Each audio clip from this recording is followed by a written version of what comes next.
Assalamualaikum warahmatullahi wabarakatuh. Kembali lagi di podcast Kongko Ormawa FIT. Nah, di sini kami bekerja sama dengan Radika FM. Pada podcast episode kelima di sini saya Ayu Prastiwi sebagai host dan saya di sini tentu saja tidak sendiri dan ditemani oleh Ketua Umum dari HMPS Piaut. Mungkin dari sahabati Sinta Damayanti bisa memperkenalkan diri terlebih dahulu. Ya, selamat malam Mbak Ayu. Perkenalkan di sini saya Sinta Damayanti selaku Ketua HMPS Piaut tahun 2021. Baik Mbak Sinta. Di sini saya ingin mengajak sahabat Sinta untuk mengobrol sedikit tentang HMPS Piaut nggih. Apa sih HMPS Piaut itu? Untuk HMPS Piaut ini, HMPS itu kan Himpunan Mahasiswa Program Studi Pendidikan Islam Anak Usia Dini. Nah, HMPS Piaut ini merupakan salah satu wadah kegiatan kemahasiswaan yang diarahkan sebagai penunjang kegiatan akademik maupun akademik. Nah, di sini yang kegiatannya itu dilakukan di luar jam kelas, terutama untuk prodi Piaut sendiri. Terus untuk tujuan sendiri dari HMPS Piaut sendiri itu apa ya sahabat? HMPS Piaut itu bertujuan untuk memberikan peluang dan menjadi wadah pengembangan potensi mahasiswa Piaut agar mahasiswa Piaut itu bisa menjadi mahasiswa yang cerdas, inovatif dan inspiratif agar nantinya bisa bersaing di bidang akademik maupun akademik. Mungkin sahabati Sinta Damayanti bisa menyebutkan di situ bagaimana struktur dari HMPS Piaut, mungkin bisa diperkenalkan juga orang-orangnya dan semesternya juga. Untuk di HMPS Piaut itu ada BPH dan beberapa departemen ya Mbak Ayu ya. Untuk BPH-nya sendiri itu kita ada 6 orang. Itu ada saya sendiri selaku Ketua Umum HMPS Piaut dan untuk wakilnya itu ada Mbak Ayu Prastiwi ya. Itu semester 5. Dan untuk sekretaris 1 itu ada Mbak Prihatina Kristi semester 5 juga. Dan sekretaris 2-nya Mbak Rahmalia Indah semester 5 juga. Kemudian untuk bendahara itu juga ada 2, Mbak Rina Yulianingsih itu semester 5 dan Mbak Awal itu semester 7. Nah, kemudian di sini kita juga ada beberapa departemen Mbak Ayu. Yang pertama itu ada Departemen Keagamaan. Nah, di Departemen Keagamaan ini ada CO-nya itu Mbak Hafizah. Mbak Hafizah sendiri itu semester 5. Kemudian anggotanya itu ada Mas Adi, kemudian Mbak Mirsa, Mbak Amelia sama Mbak Catur. Nah, itu ada yang dari semester 7, semester 5 sama semester 3.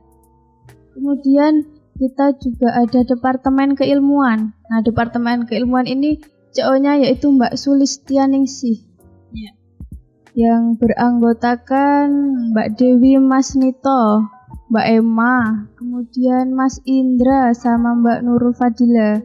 Itu juga ada semester berapa ini? Semester 5 sama semester 3. Campuran berarti ya, Mbak? Iya, campuran. Kemudian di sini juga kita ada Departemen Pengembangan Potensi Sumber Daya Mahasiswa atau biasa disebut PSDM. Nah, di sini itu CO-nya Mbak Cinantia. Kemudian anggotanya ada Mbak Nadila, Mbak Monika, Mbak Marhamah sama Mbak Farisa. Nah, ini ada yang semester 7 juga, semester 7, semester 5 sama semester 3. Terus ada Departemen Ekonomi. Di sini CO-nya Mbak Rani Fitriasih. Kemudian anggotanya ada Mbak Septiana Ika, Mbak Rizky, Mas Sani, sama Suyanti. Ini juga campuran Mbak, ada yang semester 5 sama semester 3. Dan yang terakhir nih, Departemen Jaringan Komunikasi dan Informasi. Biasanya disebutnya Jarkominfo. Keren. Nah, ini CO-nya ada Mbak Anissa Nindi dengan anggota Mbak Naurah Syifa, Anissa, Afifah sama Agustina. Itu juga campur, ada semester 7, 5 sama semester 3. Jadi kita punya 5 departemen, Mbak. Untuk tadi ya dari Departemen Keilmuan sendiri, itu prokernya apa saja sih sahabat? Untuk Departemen Keilmuan itu kita ada blok PIAUD. Blok PIAUD itu biasanya disebut balita, Bank Literasi PIAUD. Kemudian ada kelas kepenulisan sama bedah buku. Untuk blok PIAUD-nya itu mungkin bisa dijelaskan berisi tentang apa dan untuk ditujukan untuk siapa juga. Untuk blok PIAUD sendiri ini itu untuk mewadahi itu karya-karya mahasiswa PIAUD. Kita khusus untuk PIAUD, misalnya nih Mbak Ayu punya esai ataupun karya berupa jurnal atau apa, nah nanti bisa dikirimkan Mbak di blog PIAUD. Nah nanti kita upload di blog PIAUD. Kita di sini kita mengembangkan literasinya mahasiswa PIAUD. Terus untuk Departemen PSDM sendiri tadi, pengembangan sumber daya mahasiswa ya sahabat. Ya. Itu prokernya seperti apa mungkin? Untuk PSDM sendiri itu kita di sini ngurusin sanggar. Itu ada 4 sanggar, ada sanggar tari, sanggar dongeng, kemudian sanggar tumbuh kembang dan sanggar musik. Nah, biasanya itu nanti kita tampil di setiap acara kalau offline. Kalau offline kita tampil di setiap acara, misalnya ada yang dari musik itu kita paduan suara. Ya. Nanti di situ ngisi, kemudian untuk sanggar tari juga nanti tampil tari. Kalau tumbang itu lebih ke mewadahi mahasiswa, kan di sini juga di mata kuliah kita juga ada itu kan tumbuh kembang. Ya. Itu. Kemudian kita nanti biasanya kalau maba masuk itu kita ada sarasehan. Jadi kita di situ pengenalan prodi PIAUD sendiri. Dan perekrutan ya? Iya, perekrutan sanggar biasanya. Ngomong-ngomong di HMPS PIAUD sendiri, di prodi PIAUD sendiri itu punya mars sendiri ya? Iya. Nah, itu nanti teman-teman pendengar semua bisa dibuka YouTube prodi PIAUD ya? Iya. Terus untuk Departemen Ekonomi. Untuk Departemen Ekonomi ini kita yang tahun ini itu pembuatan PDH ya. Biasa setiap tahun kan kita buat PDH ya Mbak ya.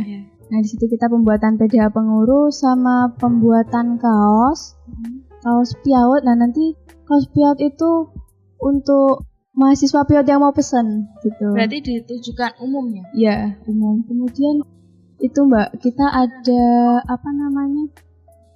paid promote. Oh, paid promote ya. Ada paid promote juga.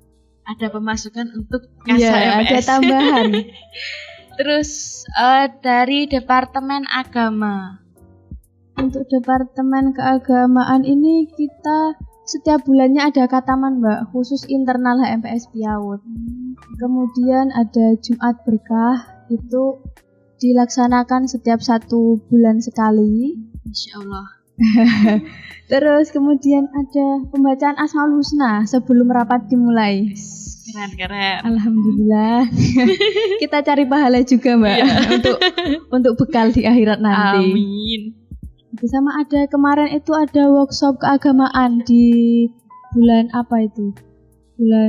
Sebelum Idul Adha. Oh iya. Ada workshop keagamaan. Terus selanjutnya yang terakhir Departemen Jarkominfo ya sahabat. Iya. Itu tugasnya seperti apa sih Jarkominfo itu? Untuk Jarkominfo sendiri itu mereka yang mengelola sosmednya PIAUD. Jadi yang kayak pembuatan pamflet, terus kemudian video-video kayak gitu itu dari Jarkominfo, quotes kayak gitu. Terus kemarin juga kita ada pelatihan video pembelajaran juga, collab sama HMPS PBA. Iya. Terus cara masuk ke mungkin persyaratan ya untuk masuk ke HMPS PIAUD sendiri itu apa ya sahabat? Untuk bisa masuk di pengurus HMPS ya, itu mungkin nanti persyaratannya itu ada KHS, kemudian ada KTM, KRS, foto, sama surat pernyataan dan kita punya minat dan motivasi buat itulah berorganisasi, berproses nantinya di HMPS Piaut. Untuk KHS sendiri biasanya IPK itu harus berapa? IPK itu kalau untuk anggota kalau nggak salah itu 3, ya, biasanya 3. Terus ini kan di masa pandemi itu apakah kegiatan dari HMPS Piaut sendiri masih eksis? Untuk kegiatan HMPS Piaut sendiri ini alhamdulillah di tahun ini masih eksis dan alhamdulillah juga berjalan. Ya lumayan, ya lancar sih, dibilang lancar juga lancar. Ya. Cuma ya beberapa kendala aja gitu. Terus kan ini kan di pandemi mungkin semuanya serba online ya. Untuk kendala dari proker-proker setiap departemen mungkin itu apa ya? Mungkin untuk kendala, kalau untuk itu Mbak, misalnya kita ada kegiatan yang melibatkan mahasiswa lain sama mahasiswa luar, itu mungkin untuk peserta itu sinyal mereka atau sinyal pemateri kita atau sinyal dari panitia sendiri. Kan beda-beda wilayah juga ya. Nah, jadi mungkin itu lebih ke kendalanya itu sih. Terus di sini yang menjadi ciri khas dari Piaut sendiri, dari HMPS Piaut sendiri itu apa? Misal mempunyai tagline atau jargon. Untuk HMPS Piaut sendiri itu kita punya jargon, Mbak. Ya, bagaimana bisa dicontohkan? Misalnya gini, HMPS Piaut, bahagia, ceria, mulia. Mungkin bisa kita ulang berdua ya, biar lebih semangat. Oke. HMPS Piaut, bahagia, ceria, mulia. Ya gitu. Pastinya seru banget ya di HMPS Piaut. Terima kasih untuk sahabati Sinta Damayanti. Malam ini sudah menemani saya di podcast Kongko Ormawa FIT. Dan untuk podcast episode selanjutnya tak kalah menarik juga, kita akan bincang-bincang bersama Ketua Umum HMPS PAI. Sekian dari saya, kurang lebihnya mohon maaf. Wassalamualaikum warahmatullahi wabarakatuh.